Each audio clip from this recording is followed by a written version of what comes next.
우리가 포터에서 우리가 추구하는 게 방향성과 거리감이라고 그랬잖아요. 네. 근데 그 거리감이라고 하는 부분과 방향성이라고 하는 부분에서 그 우리가 선택을 한다면은 어느 쪽 부분을 우리가 선호해야 될까요? 방향. 저는 거리감. 저도 거리감. 그런데 그 실전적으로 우리가 본다면 말이죠. 3m 정도의 거리에서 샷을 할 경우와 그 3m가 훨씬 오버될 경우에서 본다면은 3m 내에서의 샷을 할 경우가 훨씬 많아요. 타수가. 그럼 3m라고 하는 그 개념은 거리감에 대한 개념보다도 방향성이라는 부분에서 우리가 포커스를 둬야 될 입장인데 거리감이라든지 방향성이라는 부분이 드라이버 부분에서는 클럽 헤드적인 요소가 작용해요. 클럽 헤드를 가지고 방향성과 거리감을 만들어낼 수 있는데 퍼터 부분에서는 거리감이라고 하는 부분은 그 거리를 방해하는 요인이 퍼터라고 하는 부분에서 나타나는 게 아니라 자연적인 요건에서 나타나요. 잔디라고 하는 네. 이 잔디라고 하는 조건 때문에 거리에 대한 문제가 유발되기 때문에 우리가 중요시하게 봐야 될 부분들은 거리감보다는 방향성적인 부분이죠.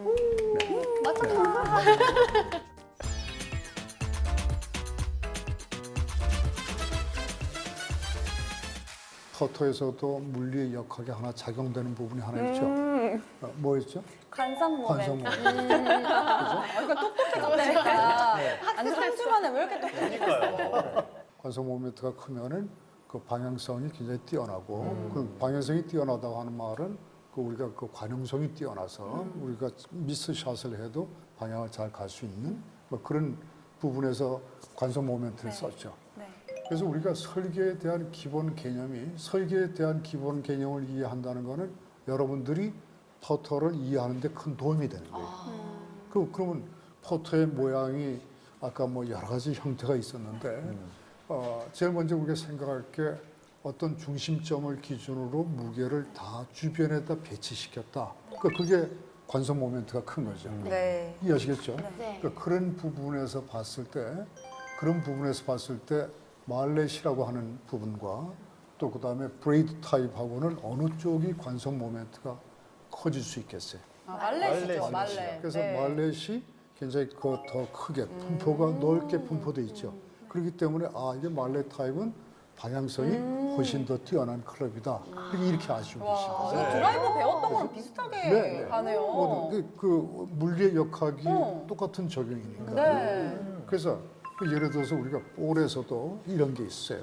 예를 들어서 볼 주변의 무게를 강하게 하는 거하고 가운데 코어를 가볍게 하는 거하고는 바깥에 많이 쏠려 있으니까 관성 모멘트가 큰 거죠. 네. 그러니까 그것도 또 방향성에서 뛰어난 거죠. 와, 우리 뭐 이해하시겠죠? 조금 다 연결이 되는데요? 네, 전부 다 아하. 관성 모멘트라고 하는 부분은 어떤 절대적으로 방향성을 유도하는 부분에서 뛰어난 부분이 되는데, 그런데 이제 우리가 그 말렛 타입이라고 하는 부분과 브레이드 타입에서 방향성을 추구하는 부분에서 말렛을 택하고 우리가 어떤 거리감을 추구하는 부분에서는 브레이드를 택한다는 논리는 깨지고 있어요. 그 이유 중에 하나는 브레이드 타입과 엄청나게 연구를 많이 해서 관성 모멘트를 굉장히 많이 키우고 있어요.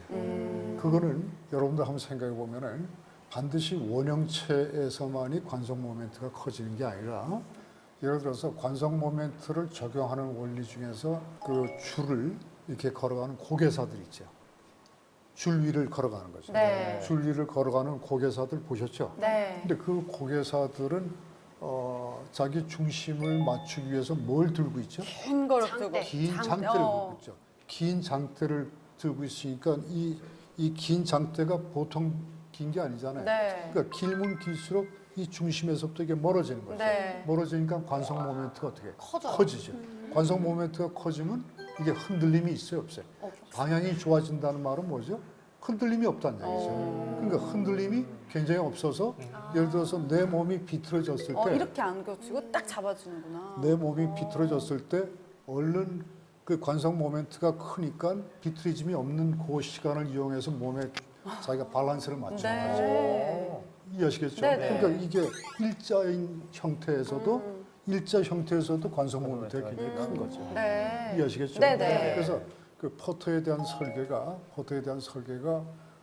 굉장히 난해하기도 하고 그 난해하지만은 기본 원칙이 그 목적이 거기 있는 거죠. 네. 그 관성 모멘트를 우리가 어떻게 키울 것이냐.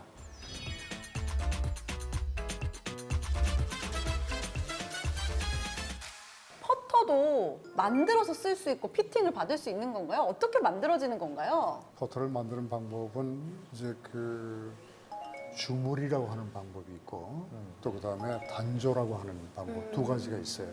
그러니까 주물이라는 거는 일정한 틀 안에다가 쇳물을 부어서 그 형태를 만들어내는 거고 우리가 스테인리스 스틸이라고 하는 금속을 써요. 스테인리스 스틸은 어떤 금속이죠? 스테인, 레스 하니까 녹이 쓸지 않는 거죠. 녹이 쓸지 않는 스테인리스. 네, 스테인리스. 단조라 하는 방법으로 이 퍼터를 만드는데 그때 쓰이는 재질은 연철이에요.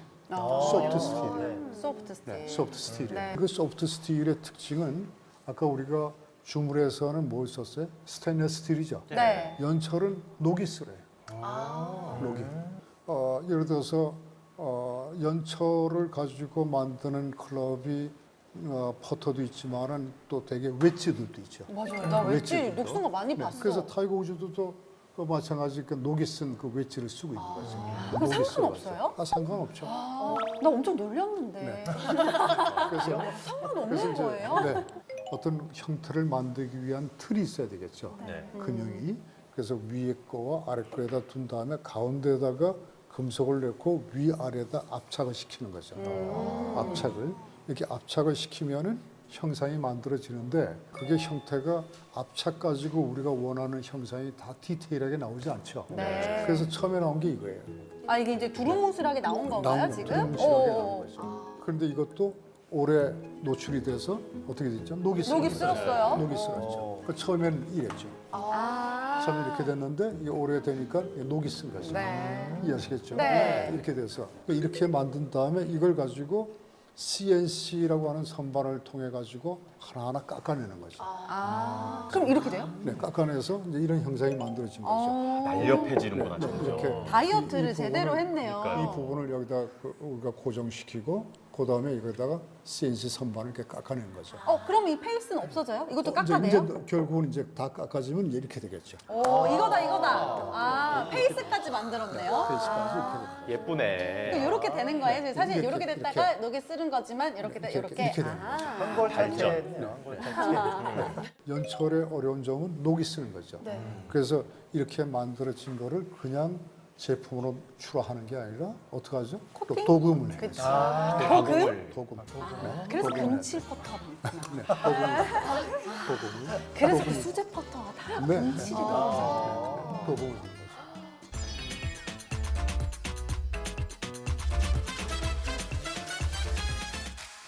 오늘은 이렇게 또 퍼터에 대한 이야기를 들어봤는데요. 여기서 가장 중요한 질문이죠. 나에게 퍼터는 어떻게 찾을 수 있는 건가요? 그 나에게 맞는 퍼터라는 거는 답이 거기 있는 거죠. 나한테 맞으면 되죠. 네. 좀 나한테 엉뚱한 대답을 주신 것 같아요. 박사님 맞으시죠?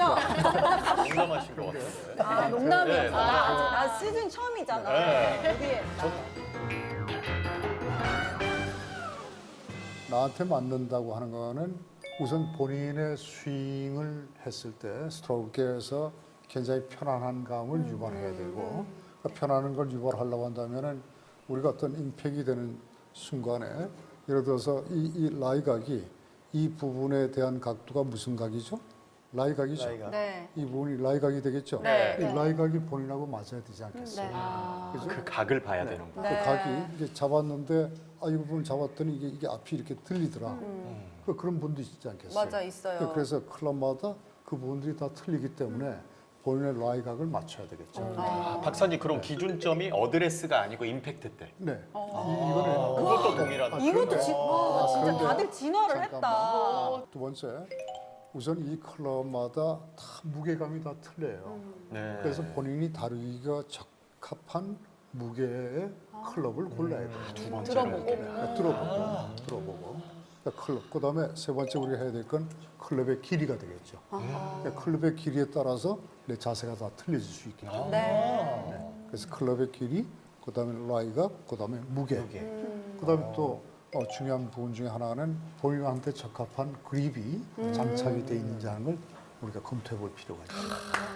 좀 그래도 깔끔합니다. 네. 다른 거에 비해서는 맞아요. 뭔가 내가 선택할 수 있을 것 같은 자신감도 좀 있는 것 같습니다. 네.